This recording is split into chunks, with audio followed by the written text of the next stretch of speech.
TVT au cœur de l'information.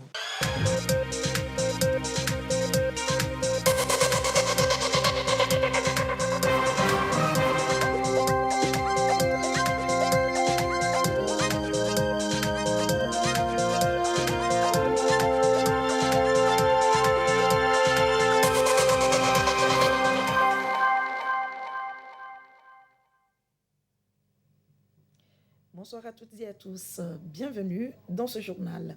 Au menu du 20h de ce mardi, il y a d'abord l'éducation et la mise en œuvre des offres de formation harmonisées au niveau du supérieur. Les responsables des établissements privés ont reçu ce jour 2 documents élaborés dans cette optique.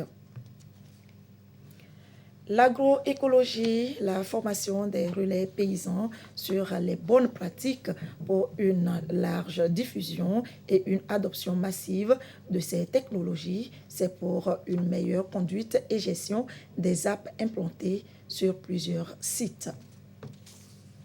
Et puis le colloque international et scientifique ouvert ce matin à Lomé des aliments et des hommes, un colloque pour des systèmes alimentaires plus durables et sains. Voilà pour les titres. Un enseignement de qualité adapté au marché de l'emploi. Vision du gouvernement. Pour cela, les offres de formation doivent être harmonisées au niveau du supérieur. 2 documents sont mis de ce part à la disposition des établissements privés. Ulrich Amiga pour plus de détails. Disparité dans les dénominations des offres de formation dans les établissements d'enseignement supérieur, absence de curricula validé et régulièrement mis à jour. Une harmonisation des formations s'impose. Le ministère de l'Enseignement supérieur veut rompre avec le passé. Une maquette de formation et un document pour les offres de formation harmonisées en parcours licence sont désormais disponibles au profit des promoteurs, enseignants et apprenants des établissements privés d'enseignement supérieur. Le président de la République, dans la feuille de route 2025, a inscrit l'amélioration de la qualité de l'enseignement au cœur de ses préoccupations. Il était question maintenant d'harmoniser les enseignements pour les arrimer sur les standards universitaires.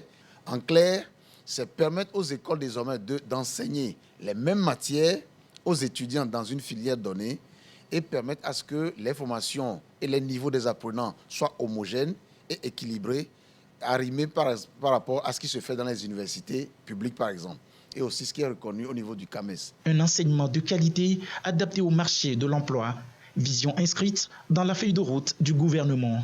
L'Agence nationale de l'assurance qualité a été créée pour la circonstance, pour se conformer aux standards régionaux et internationaux. La finalité de tout cela, c'est que nous avons 3 ans pour apprendre à bien faire.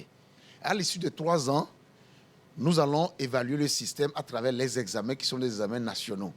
Parce que les examens ne se feront plus en fonction de ce que l'école a enseigné, mais c'est en fonction d'un programme qui est censé être enseigné.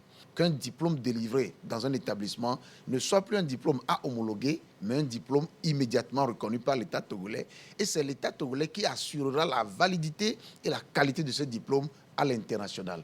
C'est une nouvelle vision pour les écoles, une aubaine à saisir parce que ça leur permettra d'être à ce moment-là de véritables partenaires pour l'État. Et les retombées pour les écoles, c'est qu'il y aura plus de confiance. Et l'État, en ce moment aussi, peut appuyer les écoles qui sont devenues de vrais partenaires parce que l'État, à lui tout seul, ne peut pas tout faire. L'État doit aider les structures qui sont plus faibles, notamment les privés, en enseignant du moins à être plus performants. Ces outils seront opérationnels dès septembre 2023. Le document pour le parcours master est prévu pour 2024. 3 ans maximum pour réaliser le pari d'une éducation de qualité au Togo. C'est annoncé en titre la formation sur les bonnes pratiques agroécologiques. Les relais paysans sont outillés en la matière pour une large diffusion et une adoption massive de ces technologies innovantes. Objectif, assurer la transition des systèmes de production actuels vers ceux plus durables et plus productifs. Sylvain Abdou. Des producteurs à l'école pour l'acquisition de nouvelles pratiques pour une gestion durable des terres, mais aussi pour une meilleure pratique des techniques agroécologiques sur les zones d'aménagement agricole planifiées ZAP. 150 producteurs agricoles se prêtent à cet exercice, acquérir des méthodes nouvelles pour une agriculture plus productive et durable. Il est de bon ton quand même qu'on installe ces pratiques agroécologiques dans ces ZAP-là pour qu'on puisse vraiment rendre ces ZAP-là aussi rentables qu'il faut. Au cours de ces formations, nous parlerons de l'agroforesterie, qui est un thème très vaste. Nous allons également parler des pratiques agronomiques, c'est-à-dire que tout ce qui concerne les fertilisants, nous allons produire avec eux et leur montrer comment ça se fait. Nous allons leur montrer également la manière dont on teste le sol pour voir également le sol, comment pour différencier les sols fertiles d'un autre. Ces producteurs, communément appelés paysans relais, sont répartis dans 10 fermes agroécologiques, dont 2 dans les plateaux et 8 dans la centrale. Ils ont été identifiés par la CETOP, Coordination togolaise des organisations paysannes et de producteurs agricoles. Une formation pour mieux répondre à la politique du gouvernement qui veut faire de l'agriculture une transformation structurelle de l'économie. C'est des acquis qui va les aider à pouvoir maintenant s'adapter à une certaine agriculture plus résiliente face au changement climatique. Donc il faut que ces paysans relais-là soient formés sur les techniques d'agroécologique, comment les cultures peuvent aller avec les arbres, avec les techniques actuelles, pour qu'au moins l'agriculture que nous faisons aujourd'hui puisse nourrir son homme. Il s'agit à travers cette formation de renforcer leur engagement pour une meilleure application des pratiques agroécologiques dans leurs différentes parcelles, une initiative fortement appréciée par les producteurs. Maintenant, nous allons mieux faire après la formation pour que nous aussi, nous allons réussir, pour ne pas les décourager, pour que vraiment ils sachent que vraiment ce qu'on a donné comme formation, ils n'ont pas gaspillé leur temps, bien, ils n'ont pas investi pour un gros zéro. Donc, nous allons pratiquer ça pour changer notre niveau de vie. La formation des paysans relais est initiée dans le contexte de la mise en œuvre du programme de la résilience du système alimentaire en Afrique de l'Ouest, un projet piloté par la CETOP pour bien accompagner les producteurs sur le terrain. Toujours dans la région des plateaux, les ONG Inades Formation et Agaïb Central, partenaires du paillage, projet d'appui aux investissements agricoles des jeunes, ont tenu une réunion à Atapamé. Ils ont pris connaissance du nouveau projet complémentaire du paillage SP pour sa mise en œuvre efficace et efficiente. Sylvia Abdou. Le paillage, projet d'appui aux investissements agricoles des jeunes, un projet complémentaire du paillage SP. C'est ce projet qui a pris en compte tous les jeunes déscolarisés non bénéficiaires du paillage SP. Environ 679 jeunes entrepreneurs, 69 chefs d'entreprise et 20 PME sont enrôlés par ce nouveau projet financé par la BAD. Les bénéficiaires vont être accompagnés sur le terrain par des ONG partenaires, notamment Inades Formation et Agaïb Central. Ce sont ces ONG qui sont ici pour cet atelier de recadrage visant à leur présenter le projet paillage, sa mission pour permettre à ces ONG de jouer efficacement leur rôle sur le terrain. C'est de les mettre à niveau. En quoi faisant? D'abord, leur permettre de connaître le projet dans son objectif, dans sa structuration, dans les résultats à atteindre et la zone d'intervention. Mais aussi de les mettre à niveau par rapport au niveau de réalisation d'exécution où nous sommes arrivés avant qu'elle n'intègre le processus d'accompagnement. À travers la mise en œuvre de ce projet qui prend corps avec ces différentes séries de formations, Agaïb Central va s'occuper des bénéficiaires de la centrale, Caraï Savane et Inades Formation Maritime et Plateau. Il s'agit pour elles d'apporter leur expertise dans l'orientation pour permettre aux jeunes, chefs d'entreprise et PME de mieux conduire leurs activités pour la réussite du projet. Les ONG jouent le rôle de facilitation. Donc nous accompagnons le processus pour s'assurer que les différents engagements qui sont pris entre les primo-entrepreneurs et les IMF qui leur donnent de l'argent ou les PME qui les ont enroulés, les engagements qui sont dans la prochaine de valeur sont respectés. S'il y a des difficultés, essayez de jouer un peu à l'équilibriste pour pouvoir régler ces difficultés-là et permettre que les activités globalement puisse se dérouler correctement. Les bénéficiaires vont travailler dans les différentes chaînes de valeur, notamment maïs, manioc, soja, petits ruminants et volailles. Ils ont déjà bénéficié de plusieurs formations en matière de gestion d'entreprise et l'élaboration du plan d'affaires, entre autres. Des formations pour assurer la réussite du projet paillage. L'autre titre de ce journal, le colloque international et scientifique sur la nutrition, rencontre qui a réuni des chercheurs autour de la problématique des hommes et des aliments.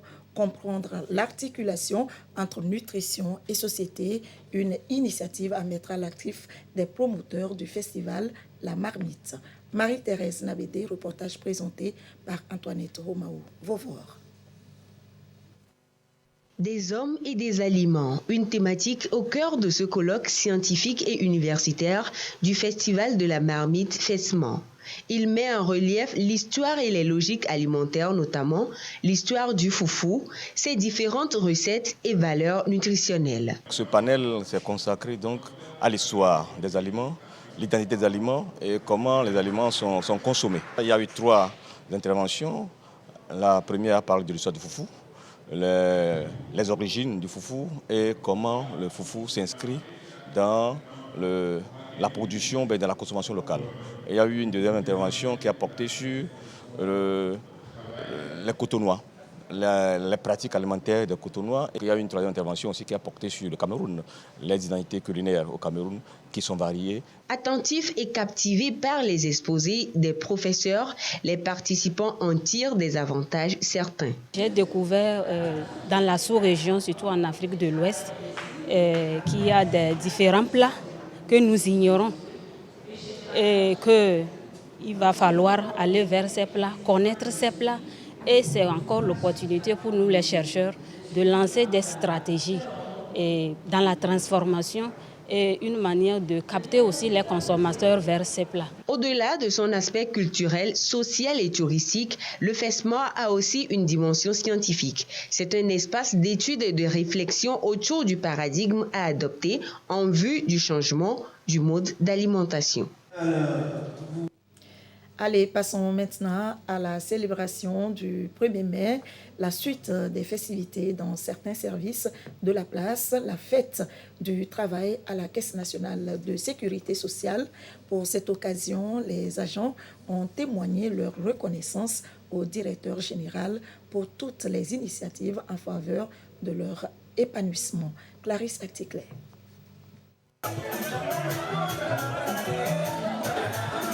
De la bonne ambiance pour célébrer la fête du travail édition 2023 à la Caisse nationale de sécurité sociale CNSS.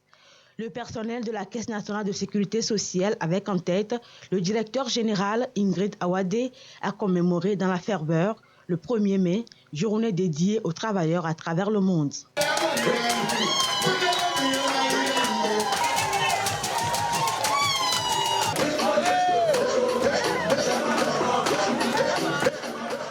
Les ministres du développement à la base, de la jeunesse et de l'emploi des jeunes et celui de la fonction publique se sont joints à cette célébration du 1er mai à la CNSS. L'ambiance que nous observons montre que vous travaillez comme une famille autour de votre DG. Vous devez conserver ce climat de convivialité, de fraternité et vous tenir la main pour de meilleurs résultats encore. Nous devons faire le message du président de la République et faire en sorte que chacun donne le meilleur de lui-même. Pour l'occasion, le personnel de la CNSS a témoigné toute sa gratitude à son directeur général pour tous ses efforts en faveur du personnel, en l'occurrence l'octroi d'1 mois de salaire supplémentaire dans le cadre de la célébration de la fête du travail édition 2023. Ingrid Awadé, en retour, a convié les agents à plus d'efforts pour le rayonnement de la CNSS. Et je vous félicite pour tout le travail abattu tout au long des années que nous avons passées ensemble. J'espère que cette année, on va dépasser nos objectifs tels que nous l'avons dit. Je vous souhaite une bonne fête. Comme vous avez dit, quand on travaille, on bénéficie du fruit de son travail. C'est pour ça que le président du conseil d'administration a autorisé que je vous fasse 1 mois de salaire. Je vous souhaite à tous bonne fête et merci aux mots du chef de l'État pour tous les travailleurs togolais. Les talents cachés des agents ont été révélés à cette occasion. Plusieurs artistes de la chanson du terroir ont agrémenté la fête.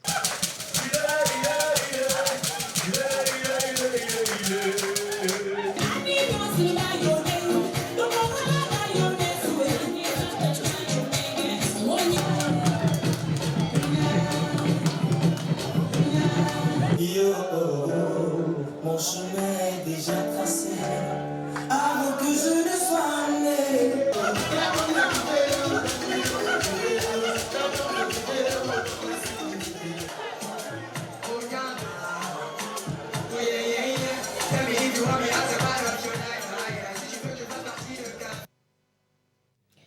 Ambiance festive également au ministère de l'économie et des finances et au service de la nationalité. Hier 1er mai, là aussi, le personnel est appelé à plus d'ardeur au travail. Marie-Thérèse Nabédé, Christine Pété-Kialoudé. 1er mai au ministère de l'économie et des finances. Le personnel, par la voix de son porte-parole, témoigne sa gratitude à Sani Yaya pour ses efforts sans cesse déployés pour leur épanouissement. Il a aussi soumis des doléances pour la circonstance. La directrice de cabinet représentante du ministre à cette cérémonie a rassuré le personnel. Leurs doléances seront transmises à qui de droit pour l'amélioration continue des conditions de vie et de travail. Au cours de la rencontre, des distinctions honorifiques ont été décernées aux plus anciens du ministère. Ambiance festive et de réjouissance au service de nationalité. Ici, le personnel et la directrice générale célèbrent la journée du 1er mai.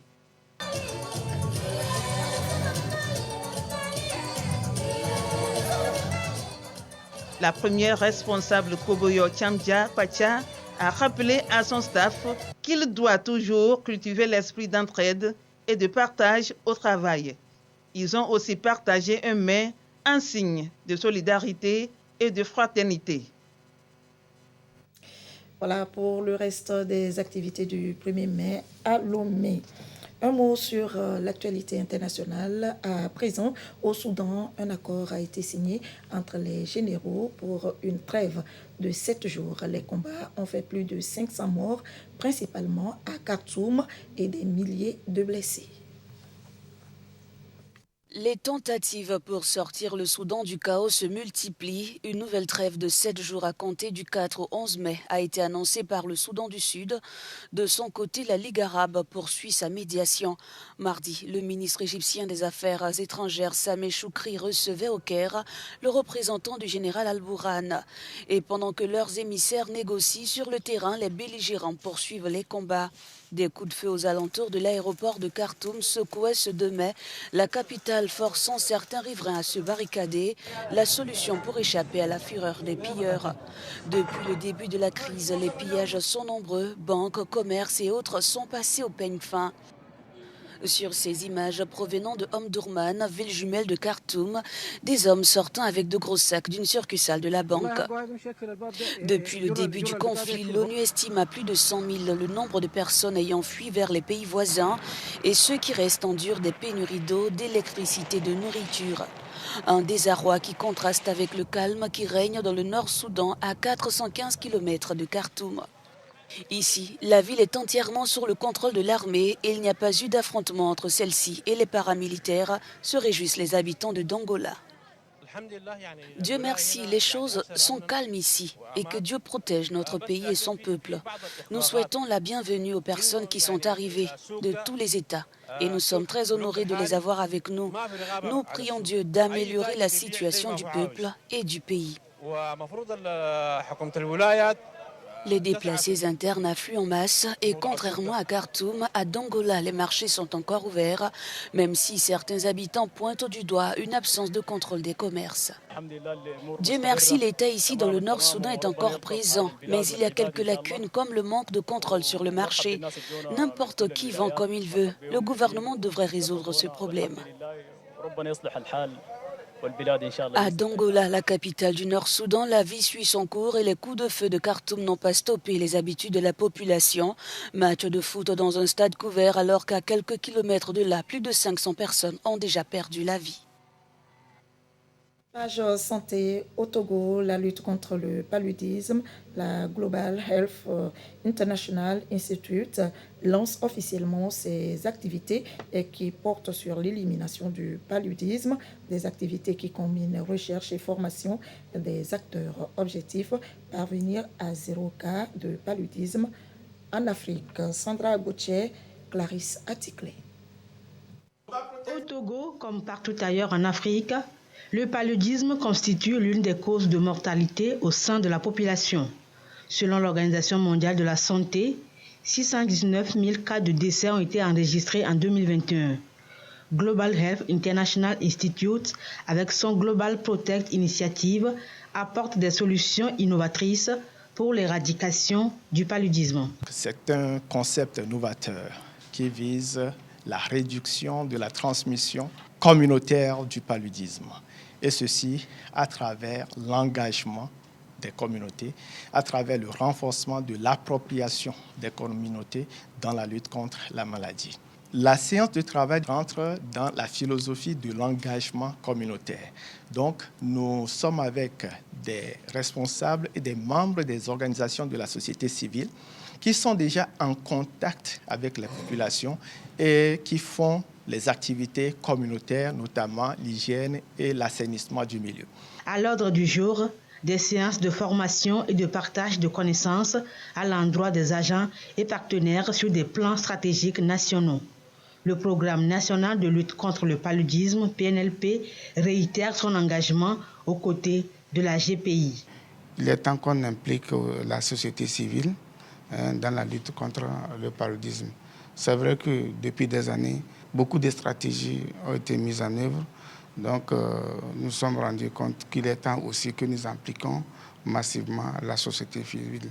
Et voilà pourquoi cette initiative qui se joint à notre lutte est bien salutaire. Une initiative de plus pour atteindre le zéro paludisme au Togo. Les sages-femmes seront à l'honneur le 5 mai prochain. Cette journée leur est dédiée. Les préparatifs ont déjà débuté au Togo. L'association des sages-femmes nous livre les activités au programme dans ce reportage de Abidé Nyassimbe. On les reconnaît très facilement à leur blouson. Première à recevoir le bébé avant la mère, la sage-femme ou le maïticien a l'obligation de vie. Une obligation, l'éveil pour le bon déroulement de l'accouchement, du bien-être de la mère et du nouveau-né. Souvent critiquées pour leur manque de délicatesse, ces femmes s'ouvriront au public le 5 mai prochain pour mieux se faire connaître. Mais avant, l'Association des sages-femmes du Togo met la presse au parfum de l'événement. Nous avons un programme de 3 jours, des offres de soins. Et les offres de soins, on a dit qu'on a choisi 5 sites. Ici à la maison de la sage-femme pour la visibilité de notre maison, pour que tout le monde sache que la sage-femme togolaise a une maison. Nous sommes à Edjranawe ici. Et dans 4 sites dans Grand Lomé, nous avons pris 2 sites dans la préfecture du Golfe. Le centre de Adido Gomé et le centre de Baguida. Dans Agouer, nous avons pris 2 sites aussi.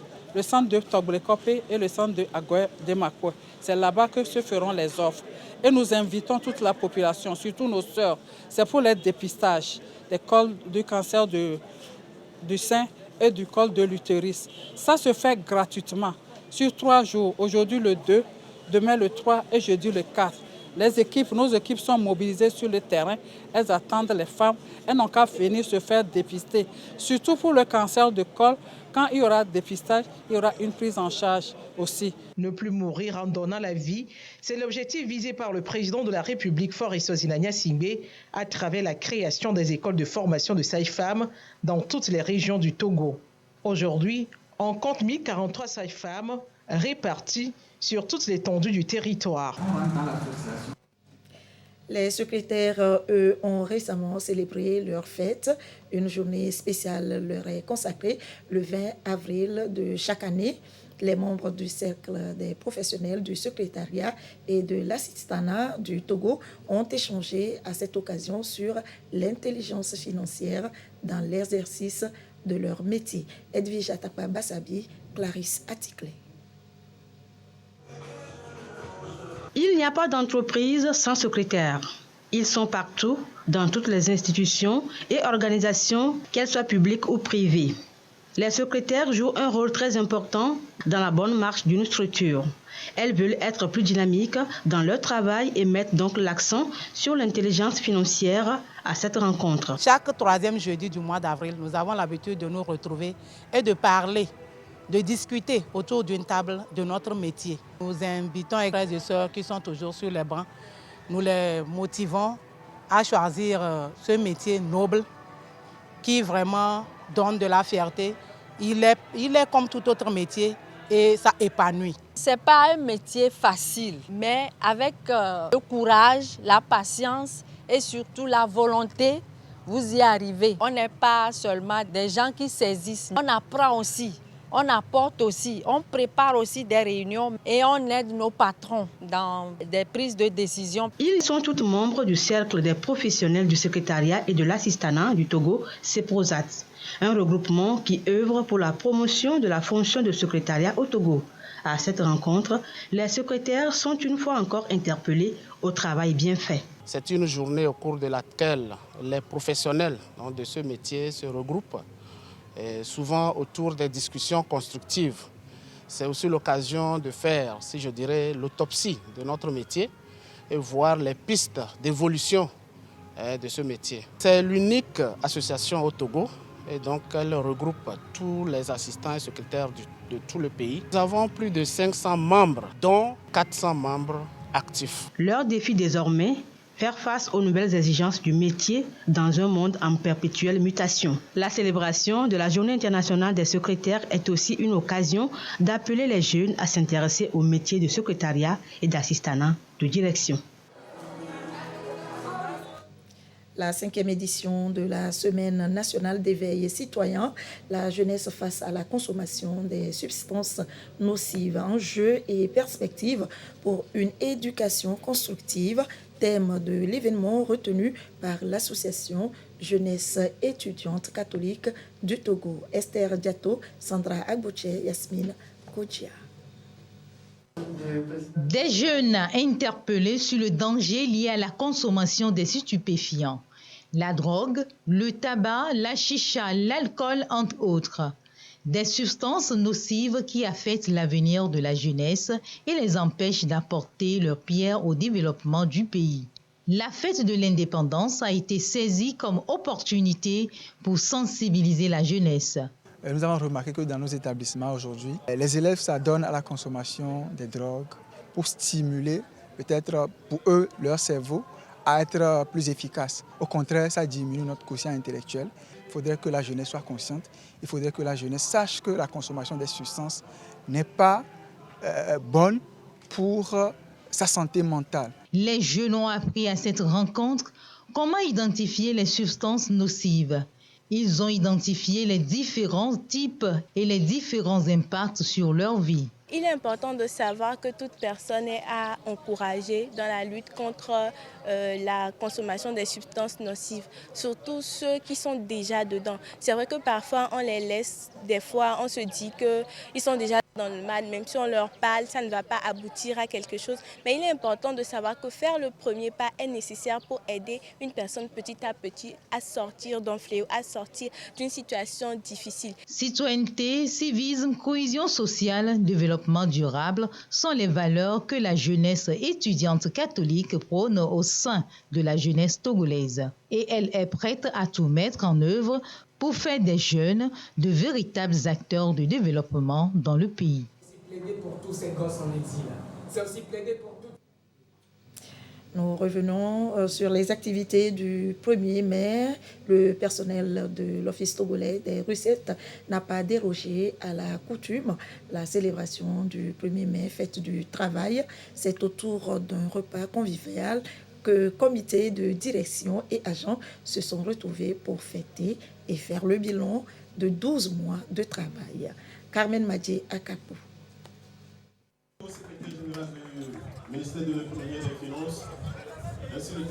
Un toast pour souhaiter bonne fête du travail aux agents de l'OTR. Le 1er mai 2023 a été une occasion pour le personnel, tout grade confondu, de faire le bilan d'une année d'intense labeur. Le délégué du personnel a témoigné sa gratitude et félicité le comité de direction avec à sa tête le commissaire général Philippe Kokouchodié pour les efforts qu'il ne cesse de déployer pour le bien-être et l'épanouissement des agents de l'OTR. Il a également présenté au comité de direction les doléances du personnel. Le collège des délégués salue les efforts consentis en matière de recrutement, de renforcement des capacités opérationnelles des collègues douaniers. Il propose cependant la dotation périodique en habillement de qualité et d'équipement adéquat afin qu'ils puissent représenter dignement l'office modèle que les responsables de notre pays ont eu à cœur de bâtir. Nous tenons également à souligner la nécessité de rendre effectives les allocations de frais de mutation et les indemnités d'élulement auxquelles les agents affectés peuvent prétendre et qui sont confrontés à des perturbations quotidiennes pour des raisons professionnelles. Monsieur le commissaire général, la pauvreté dans laquelle se retrouvent de nombreux agents à la retraite nous montre qu'il y a un déficit d'accompagnement institutionnel à leur égard. Monsieur le commissaire général, dans le cadre de la célébration du 10e anniversaire de l'opération de l'OTR, le personnel de l'OTR est déterminé à relever les défis des 1000 milliards pour 2024 aux côtés du comité de direction. À cette fin, nous tenons à souligner l'importance de formaliser les mécanismes de fluctuation du personnel. Le collège des délégués salue donc la mise en place du nouveau comité chargé de réfléchir sur la question des primes. Monsieur le commissaire général, il convient de souligner les obstacles que nous venons de mentionner, bien qu'ils ne soient pas exhaustifs, entravent l'épanouissement du personnel et la pérennisation de notre institution. En réponse, le commissaire général a félicité ses agents pour leur engagement, professionnalisme et dévouement qui ont permis à l'OTR d'atteindre ses objectifs à 100%. Il les a ensuite exhortés à plus d'ardeur au travail afin d'accompagner l'OTR à augmenter les recettes pour le financement de l'économie togolaise. Nous savons qu'à l'OTR, ce ne sont pas les mots ou l'institution, mais c'est les hommes et les femmes qui travaillent, qui apportent le résultat. C'est tout à fait normal de prendre soin de celui qui apporte les résultats et de veiller à satisfaire aux besoins du personnel pour que ces résultats soient au rendez-vous. La direction de l'OTR, je vais dire le commissaire général, le commissaire, les directeurs, les chefs de division, en tout cas tous ceux qui ont portion de l'autorité au sein de l'Office togolais de recettes. Notre priorité, c'est le bien-être du personnel. C'est absolument la plus importante richesse que nous avons au sein de l'Office togolais de recettes. Face aux collaborateurs de l'OTR, la directrice de cabinet du ministère de l'Économie et des Finances a rappelé que la mobilisation des recettes est essentielle pour assurer la réalisation de nouveaux projets de modernisation du pays. Le repas de circonstance est partagé dans la joie et la bonne humeur. Et dans une ambiance dansante, responsables et agents se sont réjouis. Et c'est hier 1er mai que s'est déroulée la finale du tournoi de football des femmes des marchés de Lomé. La coupe a été remportée par l'équipe d'Atiégou. C'était en présence du Premier ministre Victoire Tomiga Dobé. Sonia Ménico. Elles ont laissé pour quelque temps leurs étalages, marchandises et boutiques pour prendre d'assaut ce 1er mai le stade municipal de Lomé. Elles, ce sont les femmes des marchés du Grand Lomé. Et pour cause, la finale du tournoi de football des dites femmes, lancé le 8 mars dernier.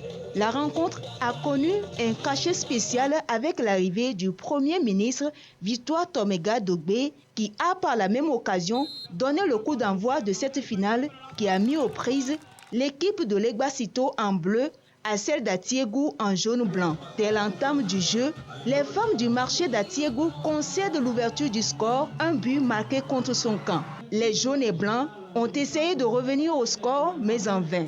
Les Bleus vont garder cet avantage jusqu'à la fin des 10 minutes de la première partie.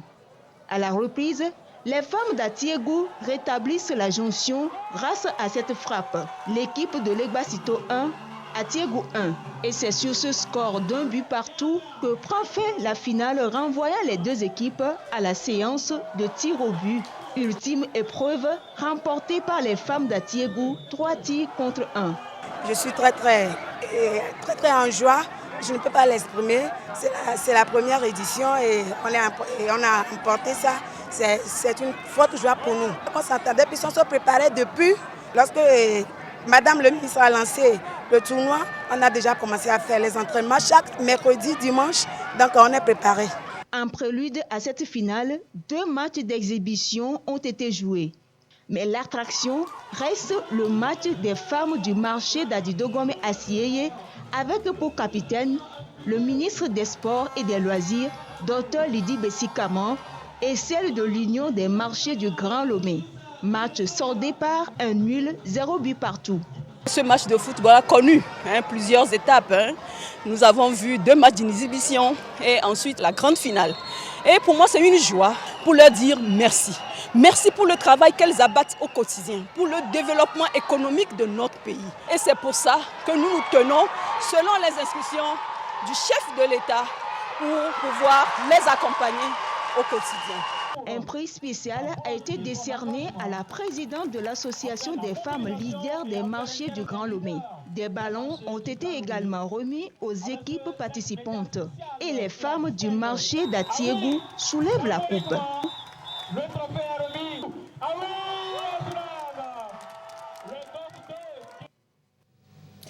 Et c'est ainsi que se termine ce journal. Merci de votre attention. Restez avec nous, nos programmes se poursuivent. L'actualité revient à 22h30 avec Yata Aratem.